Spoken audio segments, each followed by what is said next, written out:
রমজান মাসে রোজা রেখে আপনি ফ্যাট লস করবেন, রোজা রেখে আপনাকে ওজন কমাতে হবে, এই রকম বিভিন্ন ধরনের ভিডিও মানুষ অবশ্যই দেখে থাকেন ইউটিউবে এবং ফেসবুকে।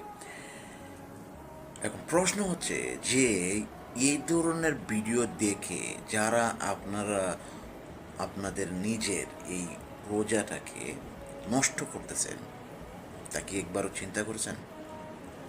আপনি ভাবছেন যে আপনি রোজা রাখবেন, আপনার ওজন কমবে।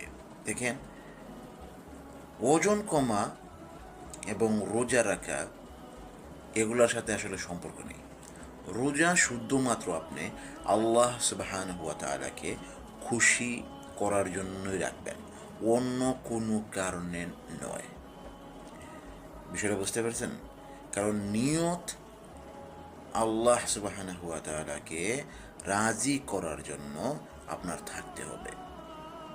এখন তারপরে যদি আপনি ডায়েট কন্ট্রোল করেন, যেমন আপনি ক্যালোরি ডেফিসিট করে নির্দিষ্ট একটা ডায়েট প্ল্যান অনুযায়ী আপনার ওজন কমাতে পারেন, সেটা ভিন্ন বিষয়। কিন্তু আপনাকে রোজা রাখতে হবে শুধুমাত্র আল্লাহকে খুশি করার জন্য। আপনার এই ধরনের কোনো চিন্তাধারা আপনার রোজা রাখার মধ্যে, আপনার রোজার নিয়তের মধ্যে আসতে পারবে না। সো প্লিজ এই সমস্ত ভিডিও দেখে বিভ্রান্ত হবেন না। আপনি রোজা রাখবেন, সকালে সেহরের সময় খাবেন 2000 ক্যালোরি, আর ইফতারের সময় খাবেন 3000 ক্যালোরি। আপনার ওজন তো কমবেই না, ওজন বরং বাড়বে। সো প্লিজ এই সমস্ত ভিডিও দেখে মানে যা ইচ্ছা তা চিন্তা করবেন না।